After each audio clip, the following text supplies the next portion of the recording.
Alors,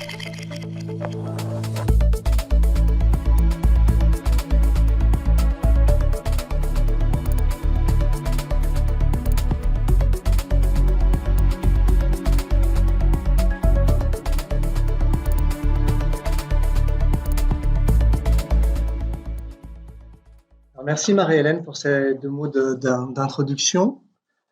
Pas mal d'émotions en effet, puisque on a assisté à pas mal de conférences dans cette même salle et maintenant on se retrouve à la place de conférencier.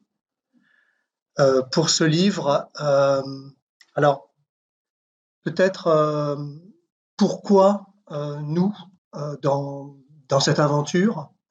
En effet, tu as rappelé que Armelle et moi, nous faisions partie jusqu'à très récemment des effectifs du conseil départemental à la direction de la culture. Armelle en tant que chargé de mission pour les éditions, les publications, et moi-même pour les jardins. Alors, pourquoi cette idée de travailler sur le docteur Gachet? Déjà, la maison dans le paysage, vous la connaissez sans doute pour certaines et certains d'entre vous. C'est une maison qui évidemment s'inscrit dans le territoire du Val d'Oise, à Auvers. Cette maison a été rachetée, tu l'as rappelé, en 1996 par le conseil départemental et des travaux ayant été établis à la fois sur la structure même de la maison et sur celle du jardin, bien entendu. Des travaux de restauration ont été entrepris et vous voyez se profiler derrière le mur de soutènement un pavillon d'accueil qu'il a été obligatoire de construire parce que cette maison n'avait rien pour être ouverte au public en fait. La maison a obtenu le label Maison des Illustres en 2017, ce qui était pour nous une certaine consécration. Quand je dis pour nous, il y a un troisième personnage dans cette histoire, c'est notre collègue Élodie Perrault, qui dirige la maison, qui est responsable de la maison, et qui n'a pas pu être là aujourd'hui. Donc ça a été une écriture à 6 mains.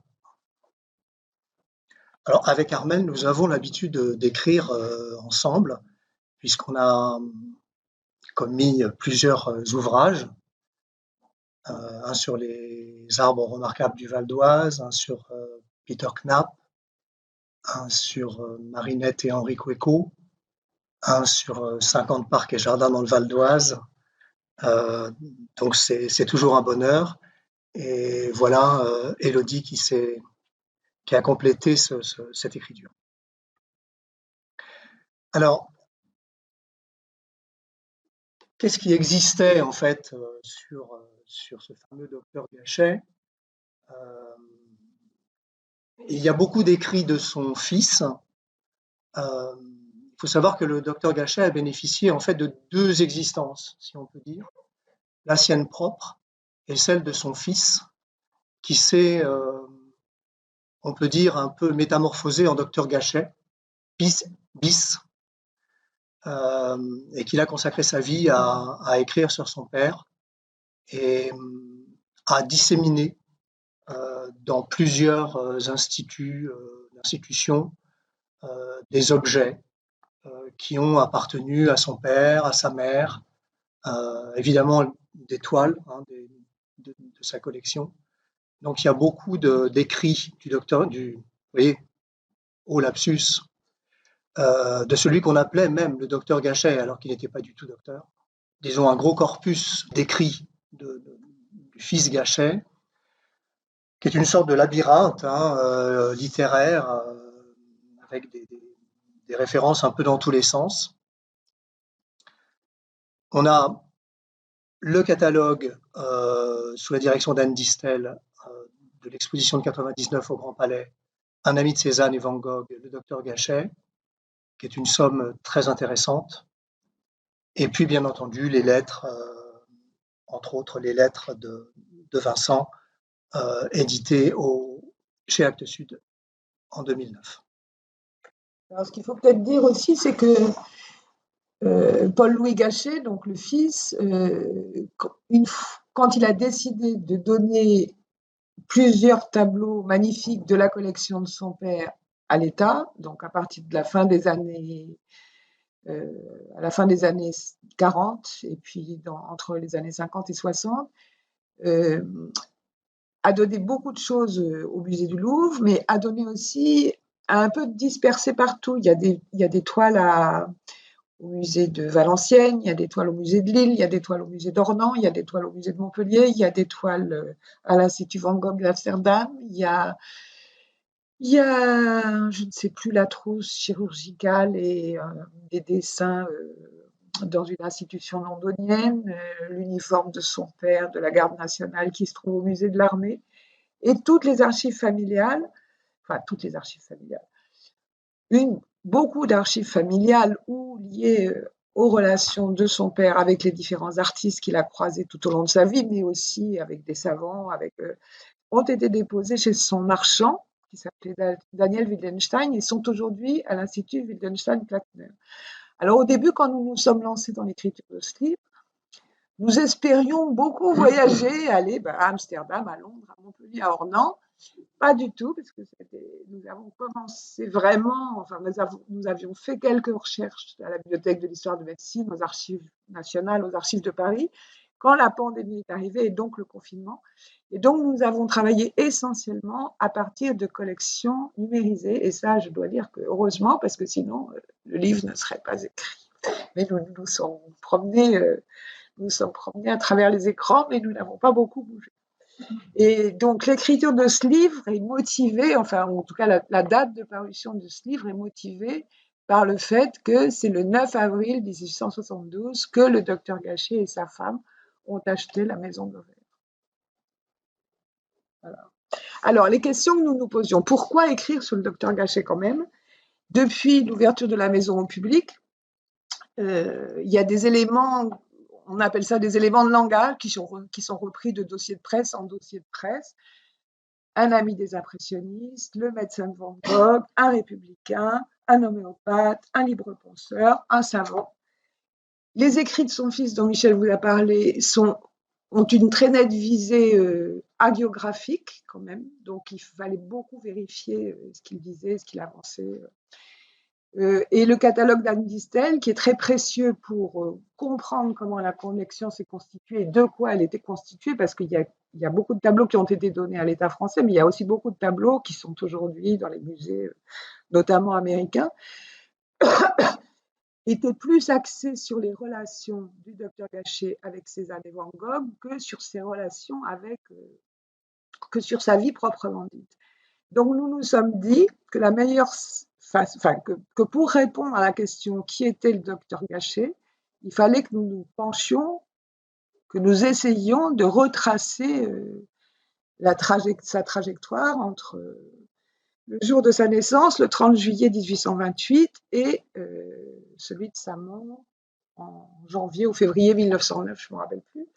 Et donc, il a vécu 80 ans dans un siècle agité quand même. Il naît 2 ans avant la Révolution des Trois Glorieuses qui chasse Charles X du trône. Il a 20 ans au moment de la Révolution de février 48 qui installe la Seconde République. Il en a 23 quand Louis-Napoléon Bonaparte fait un coup d'État et fonde le Second Empire. Il en a 40 quand la France perd la guerre contre l'Allemagne et que les Prussiens assiègent Paris et que la Commune éclate. Donc c'est un siècle très agité. Voilà. Et puis ça continue, je ne vais pas vous raconter tout. Donc nous avons essayé de replacer sa trajectoire personnelle dans l'histoire d'un siècle agité, pas beaucoup plus que le nôtre, mais enfin différemment, pour essayer de comprendre à quel milieu appartenait-il, de quel milieu est-il issu, quelle formation intellectuelle a-t-il reçue, quelle relation, comment a-t-il constitué sa collection, quelles études a-t-il suivies. Donc on a essayé de comprendre quelle était sa personnalité. Avec quelque chose que nous avons complètement occulté, mais qui fait quand même partie du personnage, le côté sulfureux Vous savez que la personnalité du docteur et celle de son fils sont entachées de beaucoup de critiques, de personnes qui ont écrit sur le fait qu'il ait créé des faux, hein, des faux tableaux, des faux Van Gogh, pourquoi pas. Donc ça, on n'a pas abordé ce sujet-là. On s'en est tenu à la porte.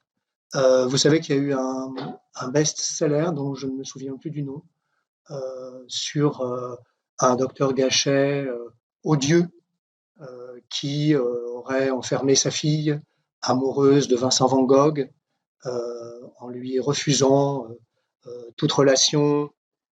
Je ne sais plus comment, je sais pas si quelqu'un l'a lu dans la salle. Non, alors Benoît Landais a beaucoup écrit en effet sur le côté faussaire, hein. Mais non, c'est pas Benoît Landais. C'est un best-seller, hein, il y a pas très très longtemps. Je l'ai lu, bon, pourquoi pas, hein, c'est encore une preuve que ce personnage nourrit tout un univers fantasmatique. Alors, moi, je suis pas tout à fait. Enfin, c'est vrai que nous n'avons pas abordé la question, mais quand même, ce sur quoi nous avons travaillé, c'est on l'accuse beaucoup, par exemple, on l'accuse beaucoup d'avoir dépouillé des artistes faméliques. Donc nous avons essayé de comprendre comment sa collection s'est constituée. Et il semble que ça soit beaucoup moins sulfureux, comme dit Michel, que ce que prétend Benoît Landais. Et c'est vrai qu'à chaque fois qu'il y a un tableau de Van Gogh ou une exposition de Van Gogh qui paraît, ça fait un marronnier dans la presse. À ce moment-là, ressortent les médisances qui accablent le docteur Gachet depuis la donation de son fils. Et quant au faux, on l'a quand même abordé dans le dernier chapitre, non pas en prétendant qu'il avait une activité de faussaire, mais en prétendant que justement il n'en avait pas, mais qu'il avait le désir de faire connaître une collection dont il n'entendait pas se séparer. Alors que sa vie durant, et notamment sa vie adulte, c'est une période de très grande transformation du marché de l'art. C'est le moment où les marchands d'art commencent vraiment à avoir pignon sur rue et que l'art devient un investissement non seulement gratifiant, mais un investissement financier. Et à partir de ce moment-là, tous les marchands qui ont connu, qui ont vu la collection du docteur Gachet, n'ont eu de cesse que de mettre la main dessus, effectivement. Voilà. Donc c'était un enfant de Lille. Il est né, vous voyez, il y a une église qui est en haut à droite, là-bas. C'est l'église, il est né à l'ombre de l'église Saint-Maurice. Et l'église Saint-Maurice, elle est tout près du quartier le plus misérable de Lille dans les années 20-30, qui est le quartier des courets insalubres, où s'entassent des milliers d'ouvriers misérables, parce qu'ils ont des conditions de vie épouvantables à cette époque. Lille est une grande ville industrielle qui doit sa fortune à la filature de coton mécanisée depuis le début du siècle, et depuis une dizaine d'années, au moment de la naissance du docteur Gachet, à la filature de lin qui est en train de s'installer. Il y a des histoires d'espionnage industriel entre l'Angleterre et la France. Le père du docteur Gachet fonde une filature de lin qui fait faillite après la grande pandémie de choléra de 1832. Lui-même était le fils non pas d'un filateur mais d'un marchand filetier qui lui-même était le fils d'un marchand de rubans. Donc on est vraiment à une époque d'ascension sociale pour certaines familles de la bourgeoisie lilloise. Et c'est donc Louis Gachet, le père de Paul Ferdinand, va faire faillite en 1833, je crois, mais en fait, il va se rapprocher ou il va être adoubé par la haute bourgeoisie lilloise, là, des gens très riches, et du coup, son fils va appartenir à la bourgeoisie. Enfin, c'est une famille de la bourgeoisie moyenne qui n'est pas très fortunée parce qu'elle ne fait pas partie des électeurs. Vous savez que la monarchie de Juillet est une monarchie censitaire. Pour 175 000 habitants à Lille, il y a 140 électeurs. Donc, voilà, il fallait des capacités solides pour avoir le droit de choisir ses représentants. Voilà. Alors peut-être lire un extrait d'Émile Gachet, l'oncle de Paul Ferdinand, qui est paru dans l'Écho du Nord en novembre 1946. Mon père était fabricant de fils retors à Lille. Il y exerça pendant plus de 30 ans cette vieille et simple industrie qui consistait à retordre le fil de lin sorti des mains de la fileuse pour en faire le fil à coudre en double ou en triple. Les ateliers de mon père étaient situés dans les greniers de notre maison, ainsi que cela se faisait chez tous les fabricants. Là se trouvaient des moulins circulaires en bois autour desquels étaient rangées des bobines, dont les fils réunis se tordaient et allaient se superposer sur un dévidoir central. Le tout était mis en mouvement par une roue en bois, placée horizontalement, et qu'un homme faisait tourner. À côté des moulins, il y avait les petits chariots des bobineurs, chariots auxquels travaillaient d'ordinaire les vieux ouvriers, parfois sexagénaires. Les apprentis étaient chargés de mettre sur les bobines le fil encore mouillé. On parlait déjà depuis longtemps de la filature de lin à la mécanique. On répétait que l'Angleterre y faisait des merveilles et que l'ancien système devait être forcément abandonné. C'était bien souvent le sujet des conversations de mon père avec mes frères aînés. Et là, comme toujours, on voyait la jeunesse pleine d'ardeur pour les innovations, tandis que la vieillesse était hésitante et incrédule. Et les vieux métiers de mon père ne tardèrent pas à être vendus à vil prix. Ils avaient fait leur temps. Quant à nos anciens et braves ouvriers, Dieu sait ce qu'ils devinrent. Les machines anglaises commençaient par leur ôter le pain, en attendant des jours où elles leur demanderaient des sacrifices bien plus cruels. Il s'opéra dès ce moment une transformation complète dans l'industrie lilloise. À toutes les vieilles fabriques succédèrent de gigantesques filatures. La cause du progrès était gagnée. Il ne restait plus rien de l'attirail vermoulu du passé. Donc, tous ces ouvriers des nouvelles filatures, donc, ils habitent dans le quartier Saint-Sauveur, qui est un quartier infect, et où le choléra, qui éclate en 1832, fait, en 6 mois, contamine 2000 personnes et en tue 1000, la France entière déplorant 100 000 morts. Alors, c'était intéressant parce que nous avons commencé à écrire sur le choléra au moment où nous étions nous-mêmes dans la pandémie de la Covid-19 et nous nous sommes rendus compte que la réaction des autorités à l'époque n'avait pas du tout été celle du gouvernement, de notre gouvernement, c'est-à-dire qu'ils ont refusé de reconnaître le caractère épidémique du choléra qui sévissait de manière endémique dans le golfe du Bengale depuis l'Antiquité, mais qui arrive en Europe pour la première fois. Pour des raisons à peu près équivalentes à celles de la pandémie actuelle, c'est-à-dire qu'il y a un accroissement des échanges tout autour de la planète, donc il passe de l'Inde à la Russie, et puis de la Russie par les bateaux, il arrive en Angleterre, et ensuite il se répand dans toute l'Europe. Et les historiens ont prouvé que ce choléra, une fois qu'il est arrivé en France au début avril, s'était répandu à la faveur des mouvements de troupes qui circulaient beaucoup dans la France de la monarchie de Juillet. Mais le gouvernement de la monarchie de Juillet, qui était favorable, c'était le premier gouvernement français favorable au libre-échange, ne voulait pas entendre parler de confinement. Et donc, le choléra s'est répandu et ensuite, il a sévi jusqu'à ce que Koch découvre la raison du choléra, qui était le bacille de Koch. Et il sévit encore parfois, dans certains pays de la planète. Mais à la faveur du choléra, il y a eu des discussions à l'Académie de médecine, mais les médecins ont accepté le discours du gouvernement, mais ils ont développé, c'est le départ en fait de ce qu'on appelle la médecine hygiéniste en France et de toutes les théories d'assainissement des villes qui vont expliquer la transformation du paysage urbain de Lille, mais aussi de Paris et de la plupart des villes de France, l'installation du tout à l'égout, l'élargissement des rues, etc. Voilà. Et c'est important, et Paul Ferdinand est tout petit à l'époque, il a 2 ans ou 4 ans, mais lui sera un fervent défenseur de la théorie hygiéniste. Voilà, c'est pourquoi je me suis attardée. Alors, la famille Gachet n'est pas une famille proche favorable à la monarchie de Juillet, c'est une famille de légitimistes et d'ultra-catholiques, on peut dire. Le plus grand, le plus connu, le plus actif idéologiquement, c'est le frère aîné de Louis Gachet, le père de Paul Ferdinand, qui a dû renoncer à sa carrière d'industriel parce qu'il s'est fait happer le bras droit dans une machine. Et il a fallu l'amputer, donc il s'est reconverti dans la pédagogie.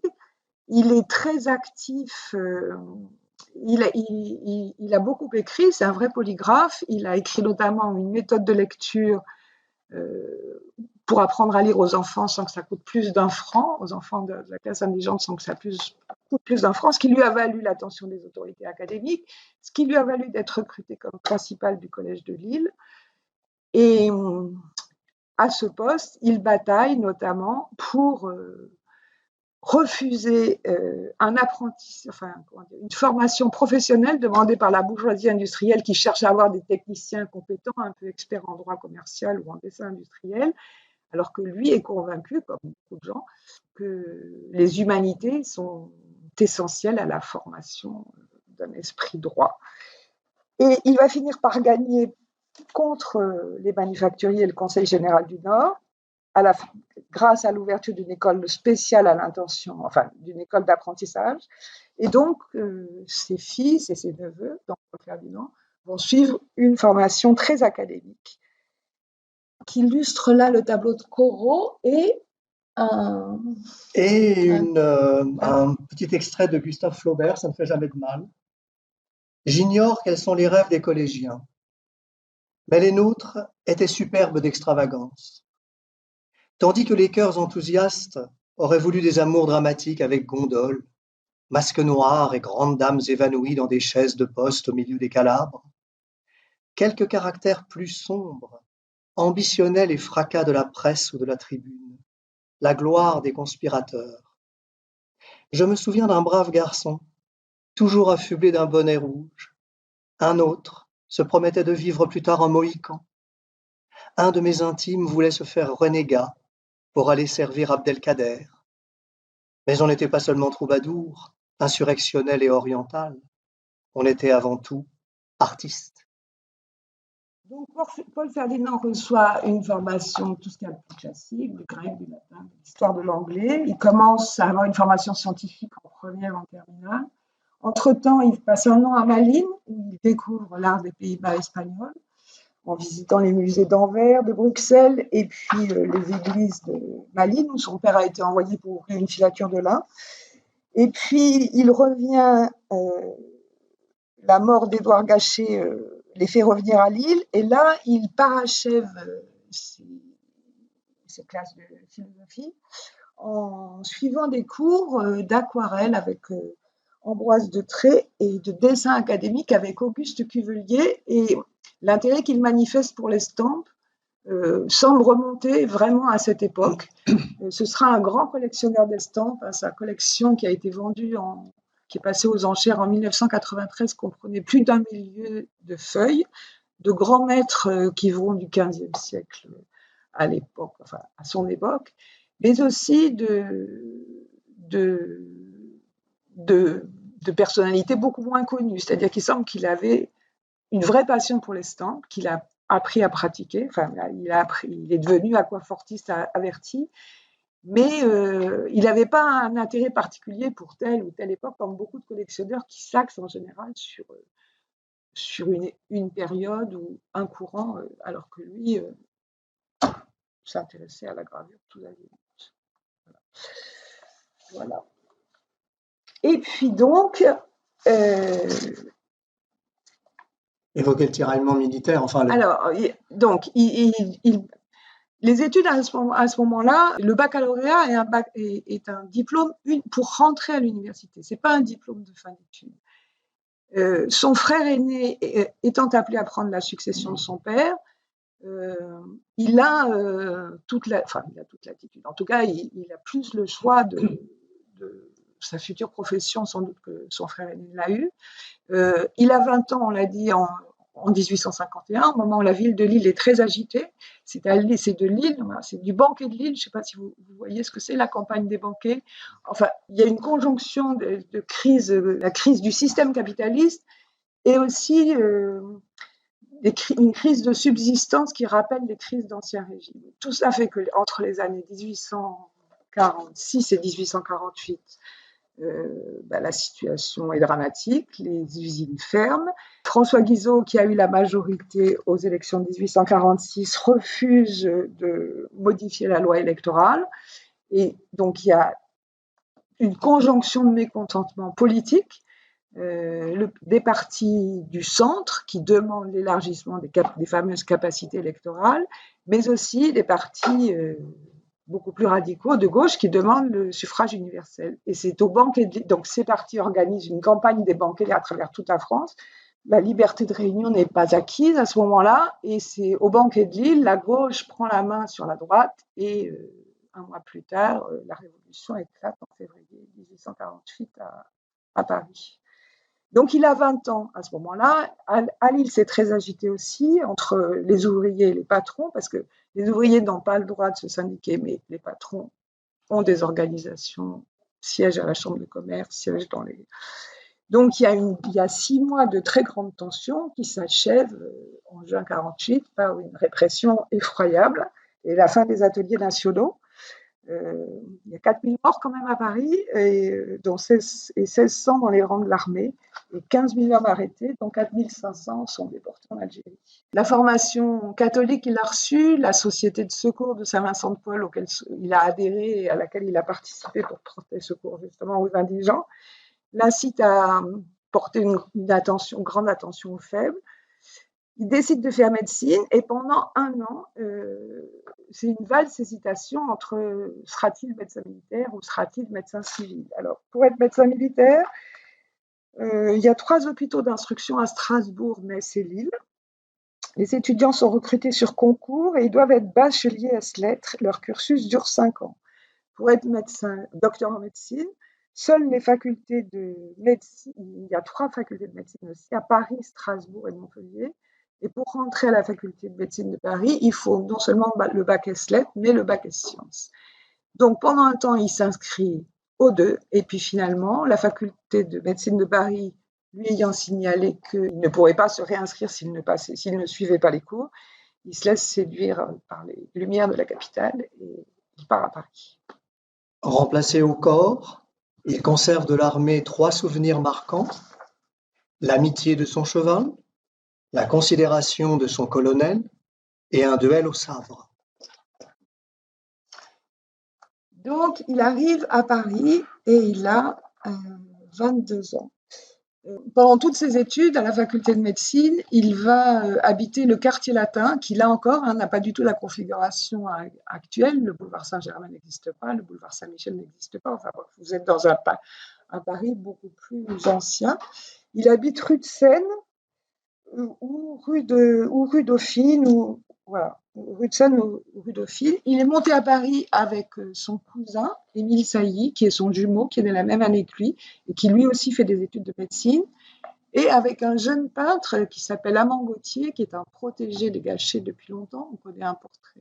Il a fait notamment le portrait du père et du frère aîné du docteur Gachet. Et donc, ils forment un petit trio qui va vite s'élargir à un autre garçon, à un autre étudiant de la faculté de médecine qui s'appelle Taillarda. On a embauché son prénom. Et tous les 4 vont adhérer à la Société d'émancipation intellectuelle, se réunir tous les jeudis autour d'un bon plat et faire présenter un point qui les intéresse et puis ensuite susciter la discussion. Alors, en attendant, par ailleurs, donc, il est étudiant en médecine et il est bien décidé à réussir parce qu'il passe tout de suite le concours d'externat, ce qui est une façon d'avoir une formation clinique plus approfondie que si on suit simplement les cours. Et en 1851, il est nommé dans le service d'Armand Trousseau à l'hôpital Sainte-Marguerite, qui est près du faubourg Saint-Antoine. Et à un coup de fusil tiré de la barricade, les 2 compagnies ripostèrent par une décharge générale. Baudin était resté debout à sa place de combat sur l'omnibus. 3 balles l'atteignirent. L'une le frappa de bas en haut à l'œil droit et pénétra dans le cerveau, il tomba. Il ne reprit pas connaissance. Une demi-heure après, il était mort. On porta son cadavre à l'hôpital Sainte-Marguerite. C'est Victor Hugo, histoire d'un crime, déposition d'un témoin. Donc Alphonse Baudin, c'était un médecin qui avait d'abord été chirurgien militaire en Algérie, puis généraliste. Il était député franc-maçon républicain de l'Ain. Et donc, cet événement a eu lieu au lendemain du coup d'État du 2 décembre. Et le corps d'Alphonse Baudin est porté à l'hôpital Sainte-Marguerite où Gachet venait d'entrer comme externe. Plus intéressant, à Sainte-Marguerite, il entend parler du docteur Jean-Paul Tessier, qui est un clinicien émérite et surtout qui est un dissident de la faculté de médecine qui essaie de fonder la science médicale, alors que lui se dit qu'il faut soigner des malades et qu'on n'a pas grand-chose à sa disposition. Et donc, il soigne des malades du choléra en leur appliquant l'homéopathie. Et il a des meilleurs résultats que ses collègues, puisque en 3 ans, il a soigné 5000 malades et en a perdu 85 pour 1000, alors que ses collègues des salles voisines en déplorent 113 pour 1000. Bon, c'est quand même pas mal comme cas. Et c'était drôle aussi, parce qu'on était aussi en plein débat sur faut-il rembourser ou dérembourser l'homéopathie. Vous vous rappelez de tous les débats qui ont eu lieu en 2019 jusqu'à la décision d'Agnès Buzyn, alors ministre de la Santé, de ne plus rembourser les teintures. Mais les études se passent par trimestre. À chaque trimestre, on passe un examen et ensuite, on aborde une autre facette de la médecine. Et en 1854, le choléra, justement, redémarre. Il y a une nouvelle flambée de choléra en France. Et le ministère de l'Agriculture, du Commerce et de l'Industrie fait appel aux volontaires étudiants en médecine. Et Paul Ferdinand, son cousin Émile Sailly, partent avec à Montgautier, dans le Jura. Il n'y a pas grand-chose pour soigner le choléra, mais peut-être qu'il applique aux malades qu'il rencontre les remèdes de Jean-Paul Tessier, aconite, anémone des prés ou charbon végétal, et puis qu'il apprend à repérer les diverses formes de la maladie qui vont de la cholérine, qui annonce la maladie, à la dernière, la 4e, le choléra noir ou foudroyant, auquel personne n'a une chance d'échapper. Lui-même contracte le choléra. Il en revient, il y a un portrait de lui qui a été un autre portrait de Gautier que nous ne vous présentons pas là, mais où il apparaît vraiment très affaibli, très amaigri. Et pour se remettre, il décide de voyager, il rentre par la Savoie, la Suisse. Il passe l'été auprès de ses parents à Lille, et là, il va faire 2 rencontres très importantes de 2 homéopathes, justement. L'un qui est le baron de Nogared, qui a testé sur lui les traitements homéopathiques avant de devenir officier de santé et qui soigne sa mère. Et l'autre, plus important encore, qui s'appelle le docteur Hyacinthe Cabrol, qui vient de rentrer en France avec la dépouille du maréchal de Saint-Amand, qui était le maréchal en chef des armées de Crimée qui combattait à Sébastopol. Partisan de la médecine préventive éclectique quant au choix des méthodes, il emploie pour la première fois la teinture homéopathique de Veratrum album dès les premiers symptômes diarrhéiques. Il en obtient des résultats merveilleux. Immédiatement nié ou tourné en dérision par ses collègues militaires routiniers et classiques. Fort heureusement pour tous, Cabrol a pour lui le grand état-major et la propre maison du maréchal, auquel on n'ose trop s'attaquer, si bien que sa persévérance aidant, il finit par triompher des incrédules, et les armées de l'expédition s'entretiennent bientôt de l'efficacité du remède auquel la troupe a donné le nom de goutte Cabrol.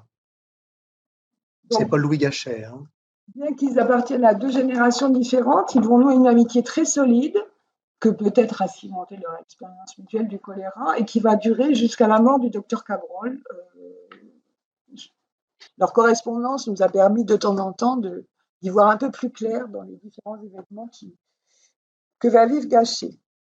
L'autre expérience médicale fondamentale, c'est après des stages en chirurgie, dans divers hôpitaux de Paris, c'est ces stages d'externe à Charenton d'abord et puis à la Salpêtrière auprès des docteurs Félix Voisin, Ulysse Trella et Jean-Pierre Falaret. Alors, le premier Félix Voisin est un grand partisan de la phrénologie, c'est-à-dire il s'intéresse aux déshérités de l'intelligence et il est persuadé, enfin, selon la phrénologie, soutient que les bosses du crâne correspondent à la configuration du cerveau et que chacune correspond à une faculté ou à une aptitude.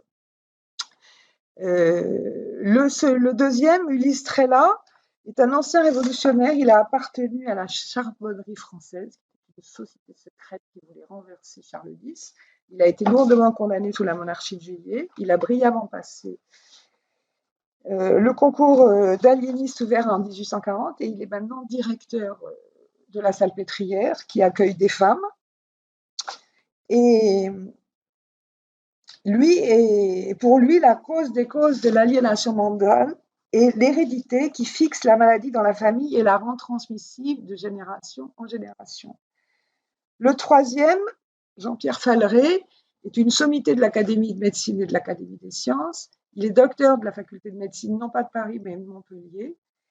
C'est un philanthrope catholique, donc il n'a pas du tout le même profil. Il a créé une œuvre de patronage pour les aliénés indigents avec l'aumônier de l'hospice et une autre œuvre des aliénés de Bicêtre et de la Salpêtrière avec l'archevêque de Paris. Et lui considère qu'il ne faut pas considérer les aliénés sous le seul angle de leur étrangeté, ce qui serait substituer la fiction à la réalité. Il ne faut pas réduire la maladie à ses manifestations, en fait, mais décrypter la situation psychique qui les a provoquées.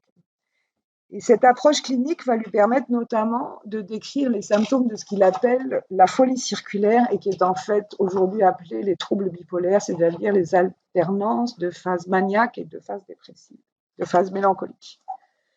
Et donc, il se passionne Gachet pour la maladie mentale au point de décider d'y consacrer sa thèse. Et après un échec au dernier examen un examen qui lui aurait permis de s'inscrire en thèse, justement, donc ça doit être le dernier, il décide sur un coup de tête de partir à Montpellier en juin 1857. Et là, Falleret l'adresse à Jacques Lorda, qui est un physiologiste, mais qui incarne une approche qui incarne une approche dite vitaliste qui caractérise l'école de Montpellier et qui la distingue de celle de Paris, qui a une approche beaucoup plus matérialiste, en fait.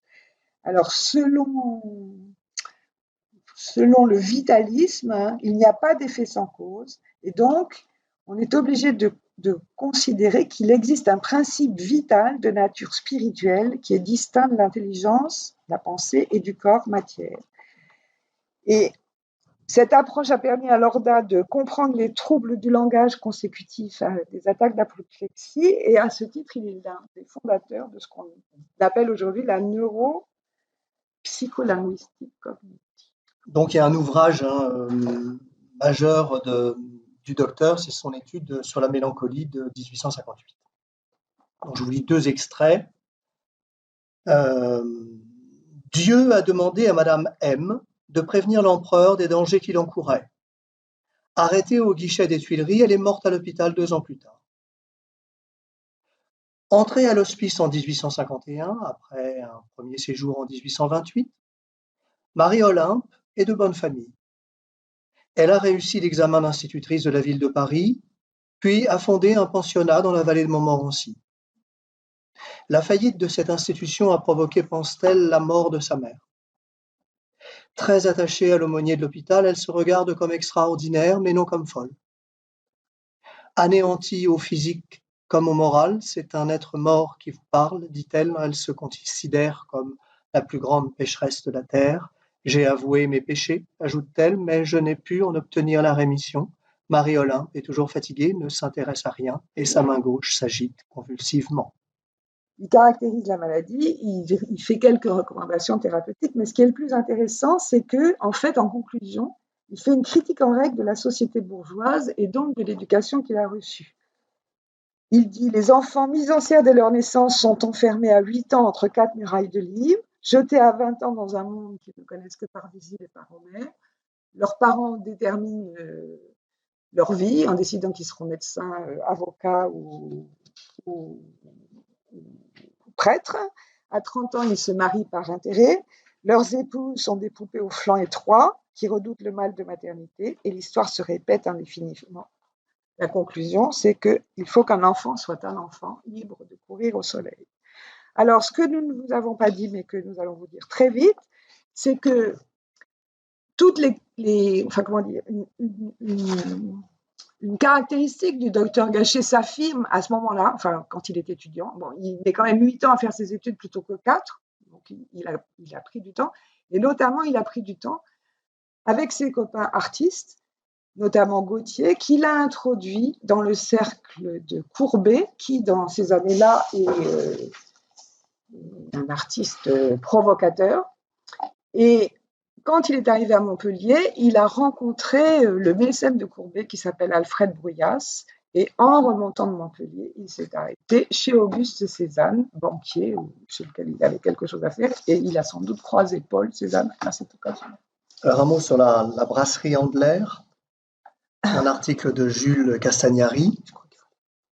C'était une brasserie tenue à la façon allemande, bière, choucroute, jambon. Une allée ménagée au milieu permettait de faire le service auquel suffisait M. Andler, une espèce d'Allemand, à qui il fallait 2 jours pour comprendre les plaisanteries françaises. Madame Andler, que la rondeur de sa taille prédisposait mal à la marche, et mademoiselle Louise, une jeune femme blonde comme la bière et douce comme elle. Au fond, un billard qu'on partageait amicalement.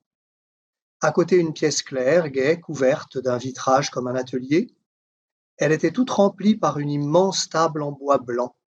C'était là que le dîner était servi aux habitués, tels que les discussions philosophiques, esthétiques, littéraires s'agitaient, entremêlées de paradoxes, de rires, de bonbons. Donc la brasserie Andler, c'était le quartier général de Courbet, où croisaient Baudelaire, Champfleury, Castagnari, qui était critique d'art, et j'en passe. Alors, Gachet s'installe dans un quartier qui est bien pratique pour moi parce que j'y habite. Et donc, les photographies ne sont pas créditées puisque ce sont des photos que j'ai faites au fil de l'eau. Il s'installe d'abord au 3e étage donc, du 9 rue de Montholon.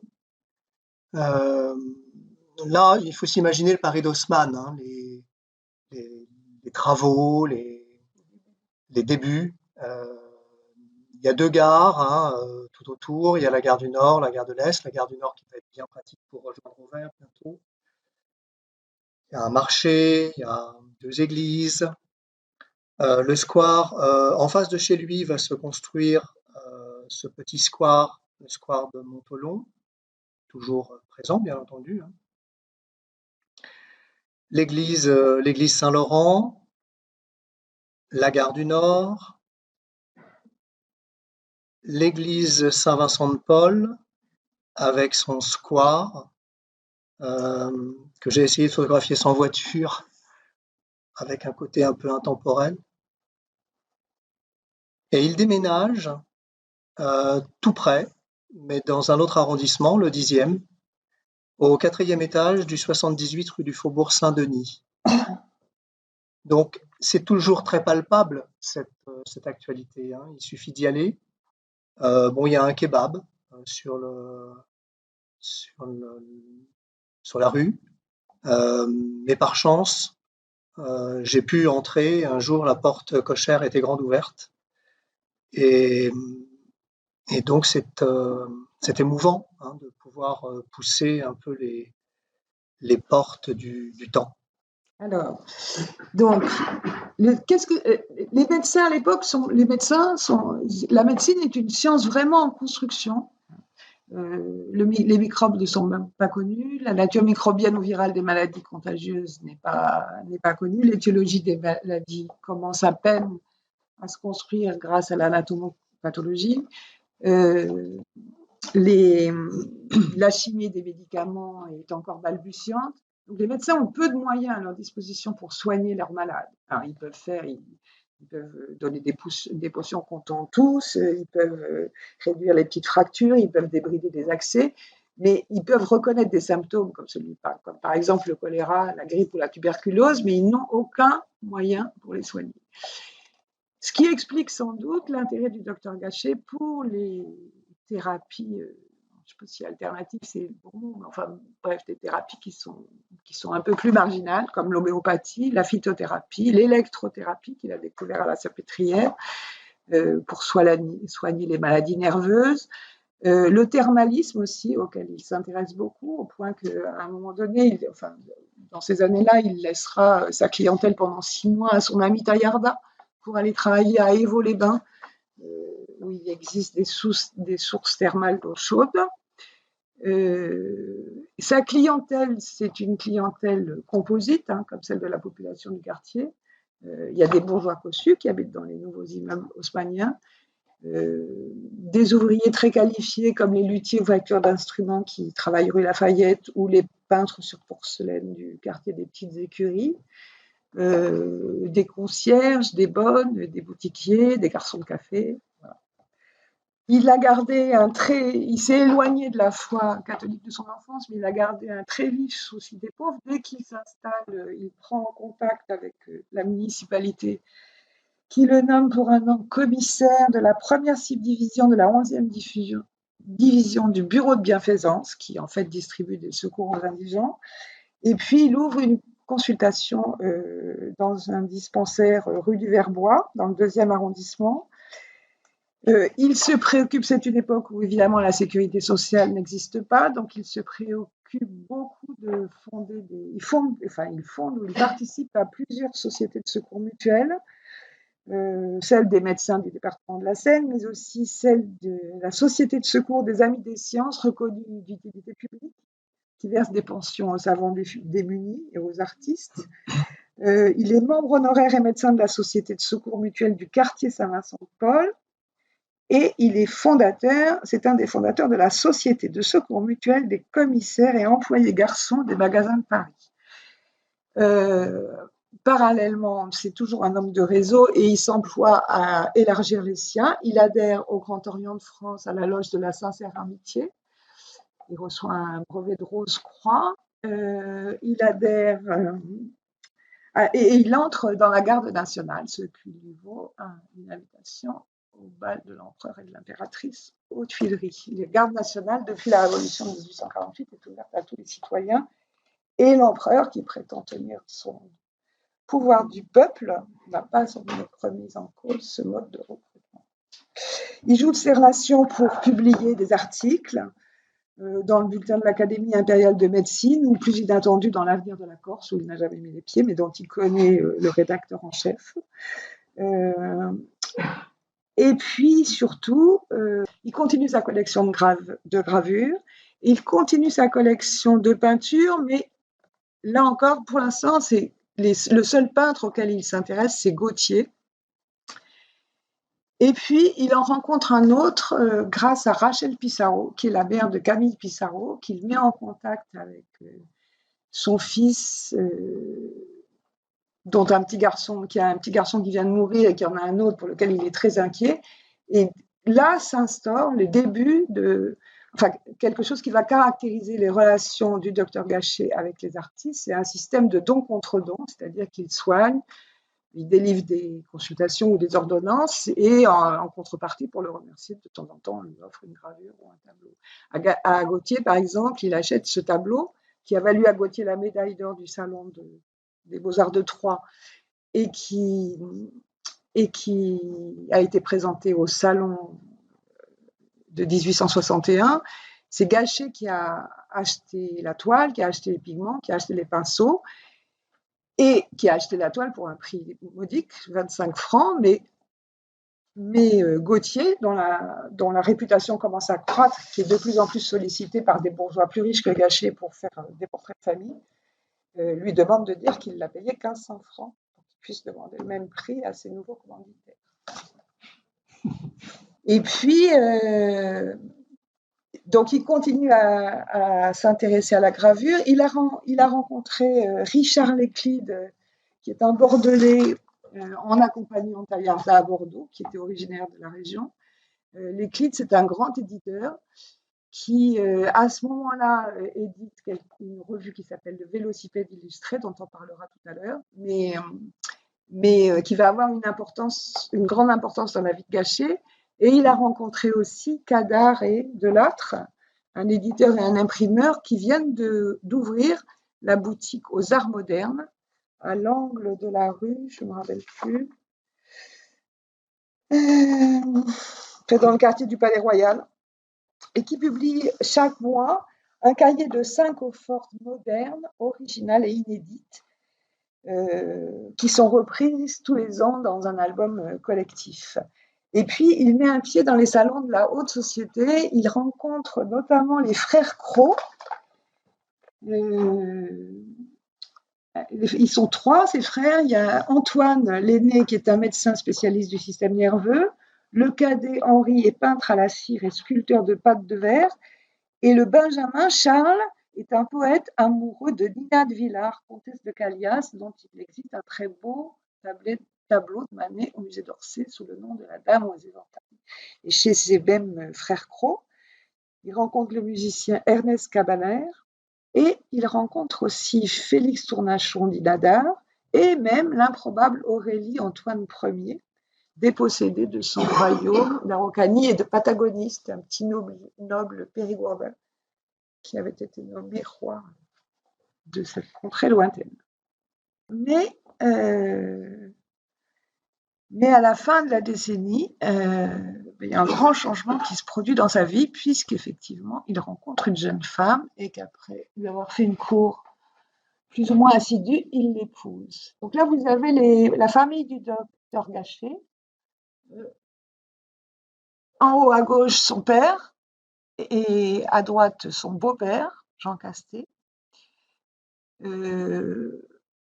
Ensuite, son frère aîné, Louis-Eugène, avec sa belle-sœur, et le docteur Gachet et sans doute sa femme. Alors, c'est le seul portrait dont nous présumons que c'est celui de Blanche Castet, parce que dans l'album de famille, il voisine avec celui de son père qui lui dédicace à ma très chère fille. Et comme ils sont pris chez le même photographe le même jour, j'ai dit qu'il y avait des chances. Et puis ensuite, vous avez la troisième génération, donc les 2 fils de Louis-Eugène et de Clémence, la fille aînée du docteur Gachet et de son épouse, Clémentine Élisa Marguerite, et le petit Paul-Louis Gachet. Donc ce mariage, c'est un mariage sans doute d'amour. Lui a près de 40 ans, elle en a 25. C'est une jeune femme qui aime la musique, qui a l'air plutôt discrète alors qu'il est plutôt hyperactif, qui est très élégante. Là, vous avez sa robe de mariée. Donc ça, c'est les costumes que Paul-Louis Gachet a donnés au musée Carnavalet qui appartiennent aujourd'hui aux collections du Palais Galliera. Et là, les gilets brodés du docteur Gachet qui étaient coquets, finalement. Donc, ils ont atteint la majorité matrimoniale, mais un mariage, en vertu du Code Napoléon, c'est une affaire de famille. Et bien qu'ils aient atteint la majorité, ils doivent notifier leur projet à leur père par un acte respectueux et ils ne se marient qu'en présence de leur père consentant.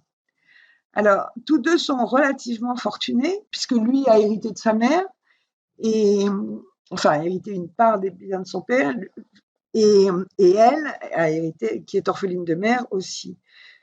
Ils s'épousent, donc le contrat de mariage est signé en septembre 1868 et le mariage a lieu le mardi 22 septembre à 10h du matin. Ils louent très vite un petit pavillon à Villemomble. Enfin, ils habitent rue du Faubourg-Saint-Denis, mais ils louent un pavillon à Villemomble parce qu'ils aspirent à la campagne et que c'est une villégiature réputée des Parisiens pour son bon air. Et 9 mois après le mariage, le 21 juin 1969, Paul Ferdinand déclare à la mairie du 10e arrondissement la naissance de Marguerite Clémentine Élisa. Quelque temps plus tard, et ça c'est vraiment intéressant, au printemps 1870, il publie dans le Vélocipède illustré, sous le nom de Blanche de Mézin, qui est le prénom de sa femme associé au nom du village natal de son beau-père, une critique du printemps de 1870 qui nous a particulièrement intéressés parce qu'elle rend compte des idées et de la vision de l'art qu'avait à cette époque le docteur Gachet. Le salon de 1870. D'abord un essai de typologie. Le bourgeois aime et veut son portrait ressemblant. L'amateur juge ou condamne, promenant ses lunettes, pince-nez, binocle et son ventre, à la recherche de la petite bête. Le connaisseur est maigre, sec, impitoyable et n'est jamais content. Les femmes sont pires encore, qui nagent en pleine fantaisie de spiritualisme. L'art n'est plus rien. Deux tons sur la palette, l'azur des cieux et le rose de la terre. Le financier, l'industriel, le parvenu veulent des signatures, des autographes connus, quel qu'en soit le prix, et ne rêvent jamais. Philosophe, poète et presque artiste, l'amateur est sobre dans ses jugements sans parti pris ni système. Le groupe des artistes est aussi divers que les individus qui le composent, peignant par conviction ou recherchant la gloire, faisant du chic ou mendiant les commandes publiques. Quant aux marchands, ils aiment la peinture pour la vendre, et selon son rapport. L'art est une proie saisissable qu'ils cotent comme une valeur de bourse. Il distribue bons et mauvais points à quelques 150 toiles qui ont retenu son attention. De manière générale, d'abord, il donne, enfin, quand on le lit, on ne voit pas ce qui est représenté sur la toile, enfin, on ne voit pas. Et il fait ça de façon assez désagréable. Par exemple, pour Corot, il dit « Toujours du brouillard, mais c'est beau, nous sommes vos admirateurs malgré tout ». Pour Courbet, il dit « Maîtresse peinture, Barbiès brosse, nous avons vu mieux que cela en fait, paysages et d'animaux. Inutile de vous faire des compliments, vous vous en acquittez bien vous-même. » Quant à Manet, alors là, c'est pire encore. Il essaie, mais sans succès, de couper la queue de son chien. Il ameute le public, c'est vrai, mais il le lasse. Et cela pour une raison bien simple, c'est que Monsieur Manet fait de plus en plus étrange. Soyons justes et sans préjugés, nous croyons qu'il peut faire mieux. Voilà. Donc, c'est quand même... Et en fait, il y a un tableau qui attire tous ces éloges, qui est d'un peintre que je ne connaissais pas, mais vous pouvez aller le voir sur Internet. C'est un Hongrois qui s'appelle Mihály Munkacsy, enfin, je ne peux pas bien prononcer, qui était médaillé d'or du Salon et qui a peint les derniers jours d'un condamné. Et là, il le félicite de la note morale très grande dans la traduction de sa pensée. Il y a autre chose qu'une rengaine à suivre dans l'art, il y a le côté philosophique qui doit instruire, avertir l'humanité en travail. C'est-à-dire qu'en fait, c'est un critique d'art improvisé, mais il a une conception de la peinture qui est déterminée par ses conceptions, ses propres considérations philosophiques et morales, et il est incapable de comprendre, enfin de regarder et donc de voir l'intention de l'artiste. Ce qui explique sans doute sa conclusion pessimiste. L'art ne meurt pas, il agonise. Ça et là, des hommes peignent bien, d'autres brossent proprement. Quelques excentriques coupent la queue de leur chien. Une masse de fourmis grouille dans le tas. Alors, les tensions politiques, hein, on est en mars 1870. Les tensions politiques augmentent. Hein. Elles vont se résoudre dans la déclaration de guerre inconsidérément lancée par la France le 15 juillet 1870, et puis la mort de son père, et puis la maladie de sa femme, qui est fragile en fait, de la poitrine, explique peut-être ce pessimisme. En tout cas, en début juillet 1870, donc avant la déclaration de guerre, ils partent à Berck-sur-Mer pour respirer l'air marin qui, espère-t-il, lui permettra à son épouse de se rétablir.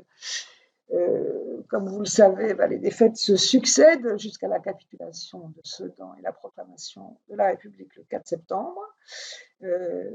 Ils rentrent en catastrophe de la Côte d'Opale pour déménager leur pavillon de Villemomble.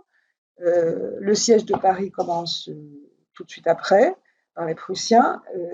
Lui, il rejoint son bataillon de la garde nationale, il sert quelque temps sur les fortins, puis il est versé à l'ambulance volante du Grand Orient de France rue Cadet. Les ambulances, en fait, ont été instaurées par la Convention de Genève qui a été signée, qui autorisait en fait la circulation des secours sur le théâtre des armées en guerre. Et ça a été signé juste après la guerre de Crimée. Donc, il travaille pour l'ambulance du Grand Orient de France. Il met au point un antiseptique, un vulnéraire qui est préparé dans 2 pharmacies, une de la rue du Caire et l'autre, je ne sais plus, et qui qui seront connus plus tard sous le nom d'élixir du docteur Gachet. Et donc le siège dure jusqu'en... Il y a les bombardements de janvier 1871, il se cache dans sa femme, sa fille, parfois Gauthier, sa femme et sa fille à lui, et Taillarda les rejoignent. Et puis, une fois la capitulation signée, la commune éclate. Donc, je ne vais pas vous raconter la commune, mais il est difficile de savoir exactement quelles étaient ses positions, hormis le fait qu'il était médecin, mais on sait qu'il a participé au club positiviste qu'avait fondé son ami l'aliéniste Eugène Semry, qu'il avait rencontré à Charenton. Il avait dans sa bibliothèque la collection complète du Père Duchesne, qui n'était pas un journal modéré. Et en mars, il remplace le docteur Cabrol, là, son grand ami dont je vous ai parlé tout à l'heure, qui était médecin à l'hôpital militaire de Saint-Martin, qui est installé dans le couvent des Récollets. Je l'ai montré, voilà, là. Et donc Cabrol, qui était médecin de l'impératrice, est parti avec les Versaillais et a proposé que Gachet prenne sa suite. Donc il travaille sous la commune, il exerce à l'hôpital Saint-Martin jusqu'à l'entrée des Versaillais dans Paris. Comme vous le savez, la répression est pire encore qu'en 1848. Pendant Gauthier est arrêté, Courbet est arrêté, lui-même est menacé. Il hésite à un moment donné à partir en Suisse, et puis finalement il repart sur la côte d'Opale pendant que Cabrol explique que voilà, il l'a remplacé. Et il rentre en septembre. Il reçoit même, je vais vous dire, il reçoit les félicitations et les remerciements de la commission municipale du 10e arrondissement pour service rendu, qu'il dédouane complètement. Et la société de secours aux blessés de terre, des armées de terre et de mer et l'ambulance du Grand Orient le grantifient chacune d'une croix de bronze. Un mémoire le propose sans succès à la Légion d'honneur. Et là, c'est quelque chose, on va pas en reparler tout le temps, mais le docteur Gachet est très attaché aux médailles et il ne va pas cesser de demander la Légion d'honneur. Je crois qu'au musée de la Légion d'honneur, il y a un dossier qui fait plus d'une trentaine de pages. Il ne l'aura jamais, mais il aura d'autres médailles. Pissarro et Monet ont passé la guerre et la Commune à Londres. Il s'était réfugié à Londres pendant la guerre et la Commune. Quand Pissarro rentre, il trouve son pavillon de Louveciennes complètement saccagé et il a perdu quasiment toute la production de 10 ans de peinture. Donc il est un peu découragé et il décide de s'installer à Pontoise. Et à ce moment-là, il présente à Gachet Guillaumin, Armand Guillaumin, qui est peintre aussi, et avec lequel Gachet sympathise parce que tous deux ont participé à la garde nationale, sans doute. Et puis, il lui présente aussi Cézanne, qui est venu s'installer quelque temps à Saint-Ouen-l'Aumône pour s'initier à ce qu'on appelle alors, pas la peinture impressionniste, mais la peinture claire, et qui, une fois que le docteur Gachet a acheté sa maison, à la fin de l'année 72, s'installe dans une petite maison, une petite bicoque de la rue Rémy à Auvers, avec sa compagne et leur bébé. Et le docteur Gachet, pour lui permettre de travailler en paix, lui ouvre grand sa maison, déplace même la tabatière de l'atelier pour qu'il puisse bénéficier d'une bonne peinture, d'une bonne lumière. Et alors, ce qui nous a intéressés là, et vraiment ça, je crois que c'est, sinon un scoop, en tout cas quelque chose qui n'avait pas été mis en lumière jamais, c'est que d'abord les Gachet vont courir les antiquaires pour meubler la maison, et il y a certains meubles qui existent toujours, comme par exemple la grande cathèdre, que vous verrez tout à l'heure sur une photo, et qui existe encore dans la maison. Mais c'est surtout que c'est à cette époque-là qu'ils achètent de la peinture claire. Et c'est seulement à cette époque-là, c'est entre 1872 et 1874, la mort de Madame Gachet. Ensuite, cette collection s'arrête définitivement, sauf quelques tableaux rentrés à cause des systèmes de dons et des contrôles. Il nous reste 10 minutes. Donc, bon, alors, donc, on va aller vite. On n'a pas du tout mesuré. Donc, voilà quelques exemples de tableaux achetés justement à cette époque-là. Et là, voilà un tableau que Cézanne a fait au cours d'une séance racontée par le docteur Gachet. Si vous achetez le livre, vous verrez. Et qui est un des 2 tableaux prêtés par le docteur Gachet à la première exposition des peintres de peinture claire chez Nadar, boulevard des Capucines, en 1874. Le critique Louis Leroy, l'exposition des impressionnistes, dans le Charivari. Qu'est-ce que c'est que ça? Vous voyez, une gelée blanche sur des sillons profondément creusés. Ça? Des sillons? Ça? De la gelée? Et ce sont des gratures, de palettes, posées uniformément sur une toile sale. Ça n'a ni queue ni tête, ni haut ni bas, ni devant ni derrière. Peut-être, mais l'impression y est. Ah! Bien. Elle est drôle, l'impression. Que représente cette toile? Impression soleil levant. Impression. J'en étais sûr. Je me disais aussi, puisque je suis impressionné, il doit y avoir de l'impression là-dedans. Bon, alors, en faisant la critique de ces 2 tableaux, l'un, c'est la gelée blanche à Oni qui est à Orsay de Pissarro. L'autre, c'est Impression soleil levant de Monet qui est autorisé par Montand Monet. Louis Leroy croit mettre les rieurs de son côté et il baptise les impressionnistes. Mais le public est déconcerté, mais la critique est parfois favorable, notamment celle de Castagnari, qui fait un éloge appuyé de l'exposition et des impressionnistes, qui est plus réservé sur le premier tableau, là, Une moderne Olympia, peinte par Cézanne, dont il parle comme un tableau d'un degré de romantisme sans frein, où l'imagination devient impuissante à formuler autre chose que des fantaisies personnelles.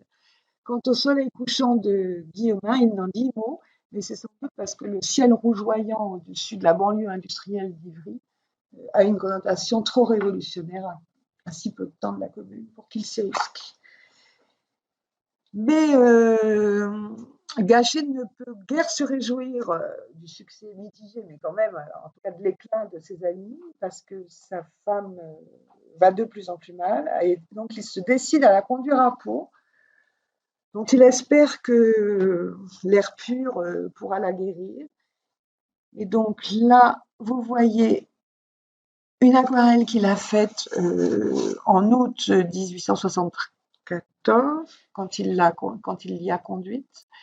Et là, la terrasse du château de Pau qu'il a représentée en allant la rechercher en avril 1875. Elle meurt le 25 mai. Elle lui laisse 2 petits-enfants, une petite fille de 6 ans et un petit garçon de 2 ans à peine.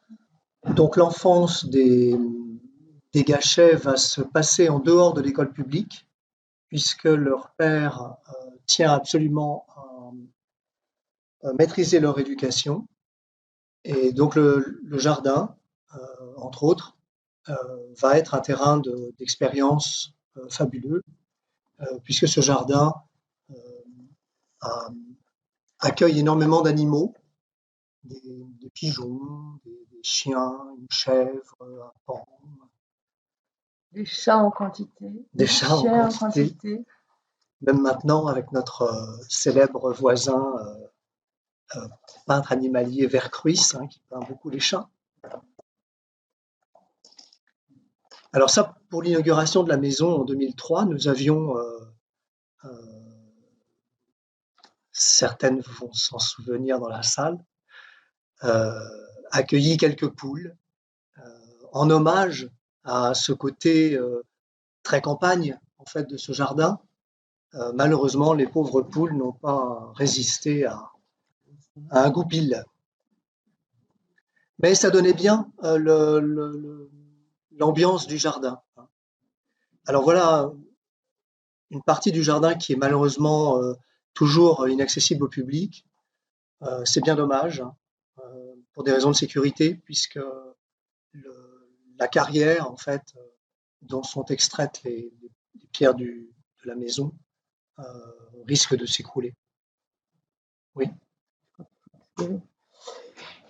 Alors, quand il est Donc, avec ses enfants, il fait des leçons de choses, il leur apprend, il jardine, c'est un père formidable, mais c'est quelquefois aussi un père redoutable parce qu'il peut sombrer dans des humeurs noires. Et quand il est d'humeur noire, il ne supporte pas les enfantillages, les babillages et les bavardages. Donc les enfants grandissent un peu coupés du monde, pas tout à fait parce qu'ils voient leurs cousins et les amis de leur père, mais en tout cas pas les enfants du village. Ils ne vont pas à l'école, ils ne vont pas au catéchisme. Ils grandissent avec leur gouvernante qui s'appelle Louise Chevalier et la petite fille de Louise Chevalier qui s'appelle Lisette, je crois. Et que Gachet surnomme les deux pécores, et son fils, il l'appelle Coco.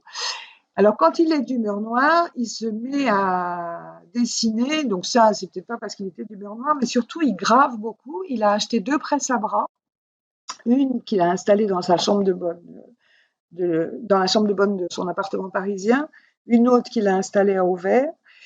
Et son fils fait une description. En fait, il passe des heures, des nuits entières à gratter, regratter, effacer, creuser, brunir. Il y passe beaucoup de temps et c'est toujours quand même ce qui ressort. Ce qui ressort, c'est toujours très sombre. C'est-à-dire qu'il semble que la mort de sa femme l'a quand même fait basculer dans une dépression très profonde. Et il organise son temps.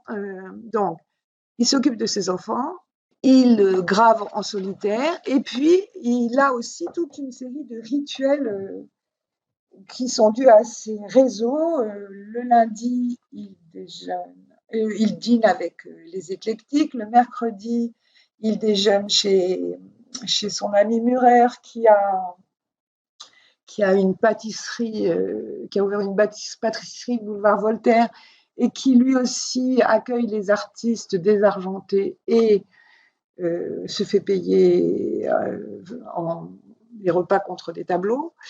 Il participe à la Société du matérialisme historique, à la Société de la dissection mutuelle. Il participe au dîner du rouge et du bleu qui ont été fondés par les artistes indépendants en 1884. Donc, il scanne comme ça sa vie des moments de sociabilité, des moments de grande solitude et des moments où il assume sa paternité. Il est réputé, alors, ses meilleurs amis, avec les peintres du type Pissarro, Guillaumin, il a des relations cordiales, mais je l'ai dit, sa collection de peintures s'est quasiment arrêtée. C'est à peine si. Alors, Monet lui donnera un tableau, Monet qui lui a emprunté 150 francs quand Camille devait accoucher de son dernier fils, qui a dû déménager à la Cloche de Bois d'Argenteuil à Véteuil, et lui a envoyé une lettre en lui demandant de lui prêter de l'argent, et en échange, il y a un très beau tableau que vous ne verrez pas ici, qui représente des chrysanthèmes, qui est rentré dans la collection Gachet. Renoir, pareil, l'a remercié par un tableau d'une de ses modèles que le docteur avait soignée sans pouvoir la sauver. Mais il essaie en fait, on vous a dit, hein, il a fermé son dispensaire, il a fermé son cabinet, il ne travaille plus au dispensaire. Il reprend une activité, mais très modérée, en devenant médecin des écoles du 18e arrondissement dans les années 1880. Et puis il continue à soigner ses amis ou ses relations. Et ses meilleurs amis sont les éclectiques. C'est une bande d'artistes, beaucoup sont graveurs ou illustrateurs, qui sont en général proches qui ont tous participé, qui ont tous combattu dans la garde nationale, qui pour souvent étaient proches des communeux ou communards, qui sont républicains, qui sont farouchement anticléricaux, qui applaudissent à la chute de MacMahon, mais qui vont participer pour beaucoup d'entre eux à l'aventure boulangiste et pour quelques-uns d'entre eux aussi à l'affaire Dreyfus. C'est pas du bon côté. Voilà.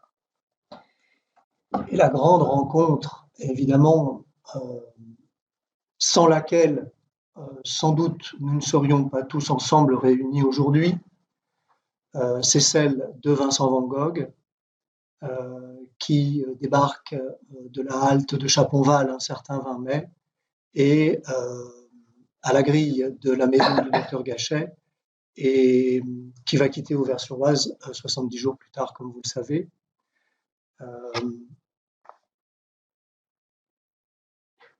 Donc, vous avez hébergé dans le hall un exemplaire de l'eau-forte du portrait du docteur, magnifique. Qui est la seule eau-forte qu'on connaisse de sa main.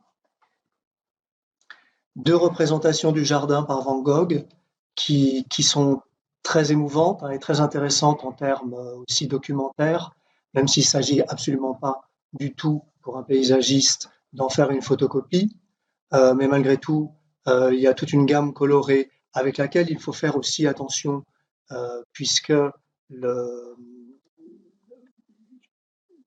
la branche de digital que tient le docteur Gachet est bleue sur le tableau. Quand vous allez à Orsay, hein, c'est très clair.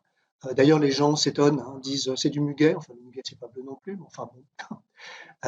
Et il y a une étude scientifique du laboratoire de la RMN qui prouve bien qu'en ayant incisé la couche de peinture, en fait, qui était de très mauvaise qualité, employée par Van Gogh, sous le bleu affleure bien le rose tyrien, caractéristique de la digitale, digitalis purpurea.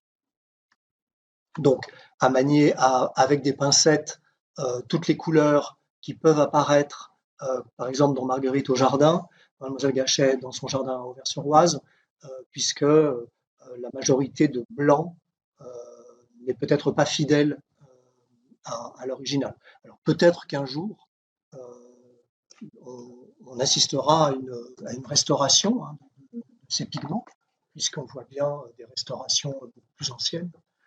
Ce serait à souhaiter et magnifique.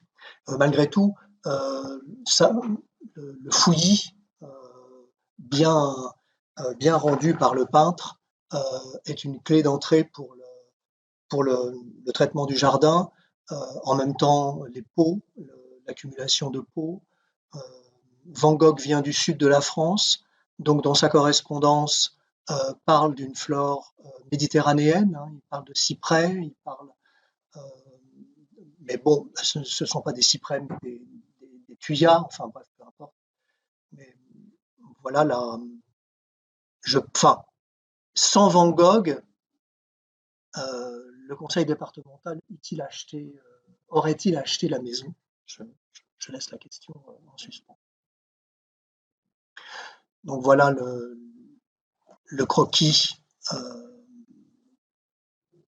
fait par le docteur Gachet. Et là, c'est le dernier artiste qu'il reçoit chez lui, juste après la mort de Van Gogh. Son ami Goenet, qu'il connaît depuis très longtemps, hein, qui appartient aux éclectiques, a été formé par Henri Guérard, qui était un ami de Manet et dont le docteur Gachet a été le témoin de mariage dans les années 1875. Et Goenet est lui aussi atteint de tuberculose. Le docteur Gachet le persuade de venir à Auvers pour essayer de se rétablir à l'ère de la campagne. Il y reste 3-4 ans et il meurt en 1894. Voilà. La maison est en contrebas. Et donc, il a fait ce tableau, et ce tableau, alors là, on est allé très vite, on n'a pas eu le temps de vous détailler, mais quelques années auparavant, Monet avait lancé une souscription pour racheter l'Olympia de Manet et l'offrir à l'État. Et il n'a pas contacté Gachet parce que depuis, ils se sont brouillés, ils ne s'aiment pas beaucoup. Et du coup, Gachet offre ce tableau à l'État, ce qui est un clin d'œil. D'une part, ça lui permet de trôner, sinon tout près d'Olympia, en tout cas sous le même toit. Et puis, sans doute, c'est une façon de rappeler que lui aussi est important. Alors, vous voyez qu'il se teignait les cheveux en orange et on le nommait le docteur Safran. Et alors, entre le beau jeune homme qui apparaît sur la couverture d'un livre et ce vieux monsieur empâté, il y a quand même du chemin. Oui, une vie qui s'est déroulée. Donc voilà, là, une représentation par Norbergen de la presse à bras sur laquelle travaillait Guérard, et là, une représentation d'une des presses à bras du docteur Gachet qui se trouve dans la maison. Et puis, vous avez derrière des œuvres graphiques du docteur Gachet, parce que le conseil départemental a été, d'une part, achète de temps en temps des œuvres quand elles passent en vente, mais il a été surtout destinataire de deux importantes donations faites par les Van den Broek, c'est-à-dire les propriétaires qui avaient immédiatement précédé, qui, quand ils ont vendu la maison, les fils Van den Broek, ont donné au conseil départemental un portefeuille d'œuvres graphiques, et en 2012, Lucien Van den Broek, un des fils, qui était diplomate au Soudan, a fait une autre donation très importante d'œuvres qu'il avait conservées. Et donc, le grand œuvre inachevé, donc là, on va aller très vite. Donc, on est dans les années 1900. Les impressionnistes ont ont mis du temps à être reconnus, mais ça y est, ils le sont. Cézanne commence à l'être aussi, et Van Gogh commence à l'être aussi. Et donc, le grand œuvre du docteur Gachet, c'est former son fils et des jeunes gens à la reproduction et publier sa collection sous forme de gravures coloriées. Et donc, il reçoit un critique d'art allemand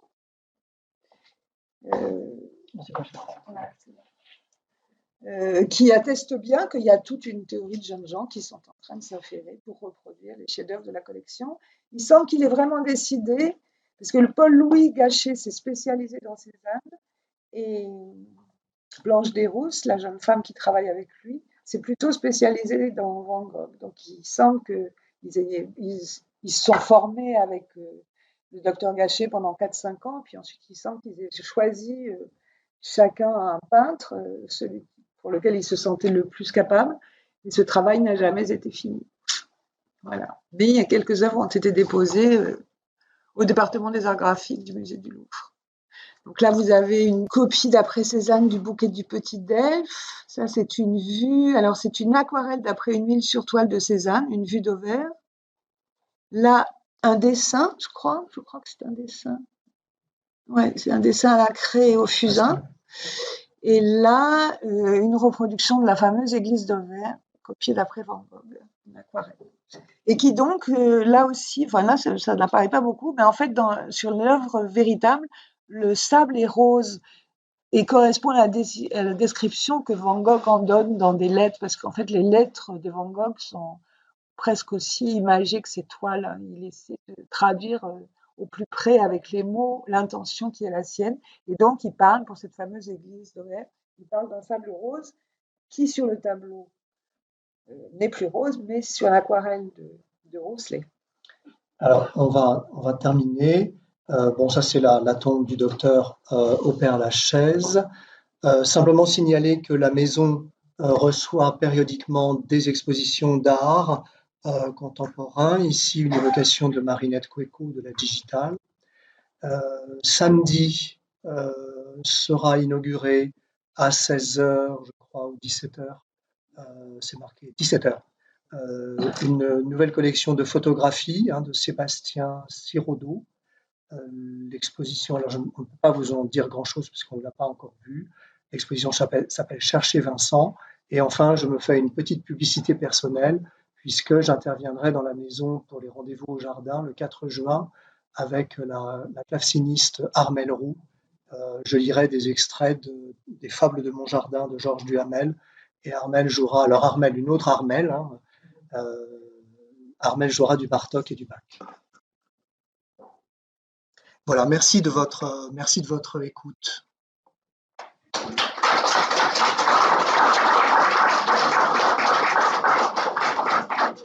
Pourquoi un achat en version?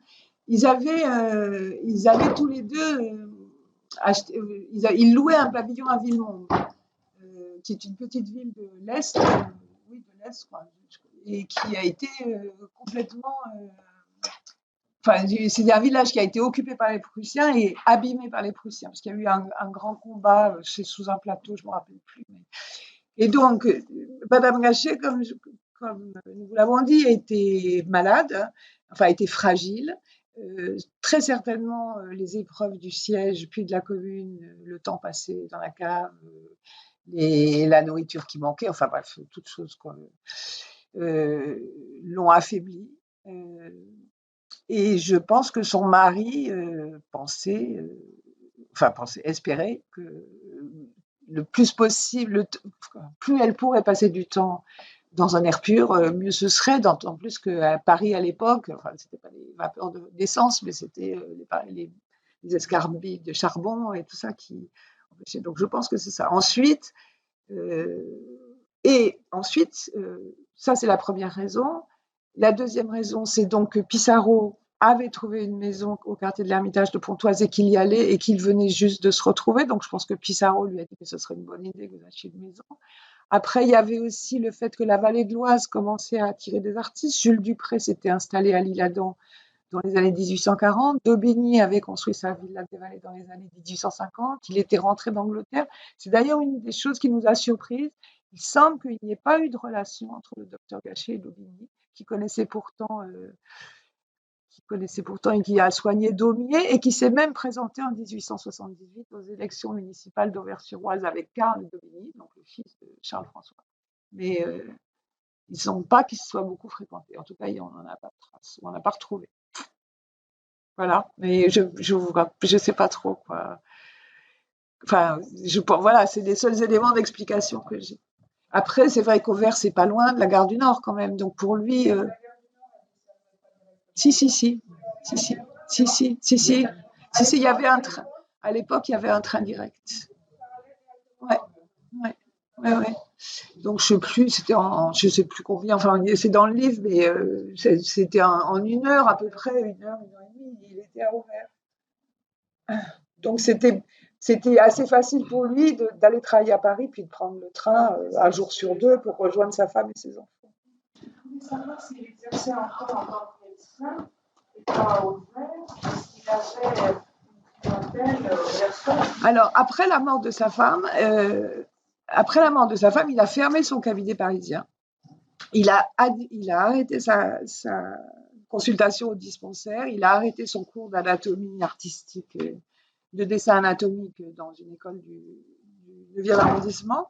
Et pendant 5 ans, il semble qu'il a quasiment arrêté. Enfin, quand Pissarro le contacte en lui disant « Mon fils a des boutons », il lui envoie une ordonnance. Mais il semble qu'il a arrêté la pratique médicale et qu'il ait recommencé, mais uniquement pour ses amis, notamment toute la bande des éclectiques, c'est-à-dire qu'on le voit beaucoup plus circuler sur les collines de Montmartre, où il va les voir, où c'est là qu'il va voir Renoir.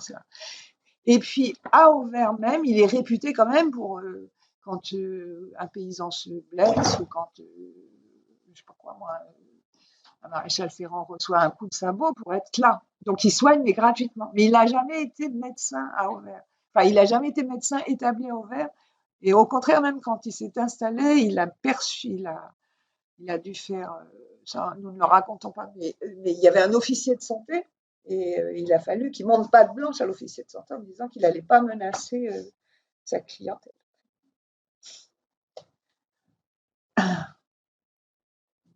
Il me semble avoir vu qu'il avait participé à la création du salon de peinture qui a été mis en place à Pontoise.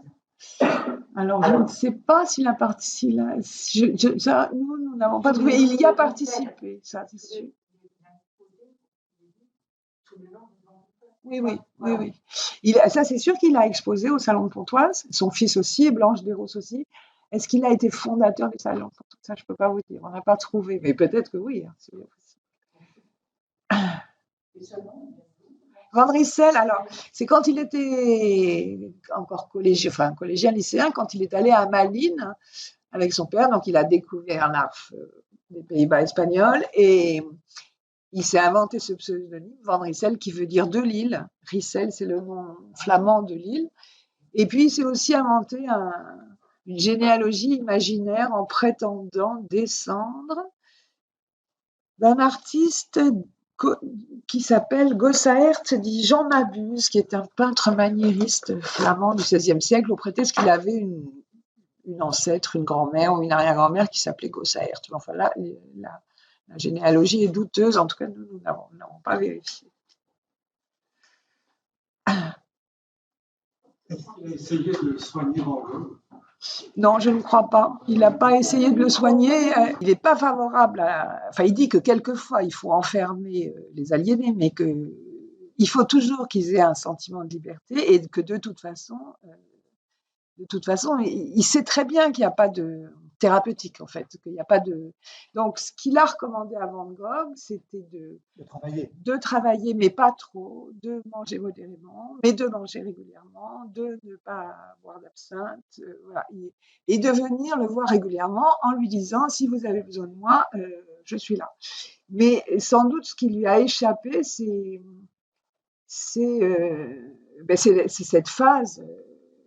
cette phase d'excitation, en fait, dans laquelle était Van Gogh, parce qu'en 70 jours, il a fait, dit-on, 70 tableaux. Donc, il s'épuisait sûrement. Et à un moment donné, il a décompensé. Mais ce qui est très étonnant, en fait, dans cette histoire, et vous verrez si vous lisez le livre, vous verrez, on s'est plus attaché à l'idée que à l'idée que s'est faite Van Gogh du docteur Gachet à l'idée que s'est fait le docteur Gachet sur Van Gogh, dont on ne sait pas grand-chose, en fait, parce qu'il n'a pas laissé beaucoup de... Et ce que dit son fils est quand même sujet à caution, là, pour le coup, on ne l'a pas repris. Et ce qui est très frappant, c'est que quand les deux hommes se rencontrent, Van Gogh s'identifie complètement à lui, ou plus exactement, l'identifie complètement à lui. C'est-à-dire, il est comme moi, c'est mon frère. Tout aussi bizarre que moi, il est complètement troublé par la mort de sa femme, il s'en est pas remis, et toutes les descriptions qu'il fait, c'est ça. Et donc, il y a sans doute eu un rapport de fascination réciproque, hein, sans doute, ou peut-être quelque chose qui a joué de cet endroit-là, je pense. Mais en tout cas, ce dont je suis convaincue aussi, c'est que comment dit-on, la charge d'Antonin Artaud sur le docteur Gachet est absolument injustifiée. Il n'a pas rendu le Van Gogh plus malade qu'il ne l'était, ça c'est sûr que non.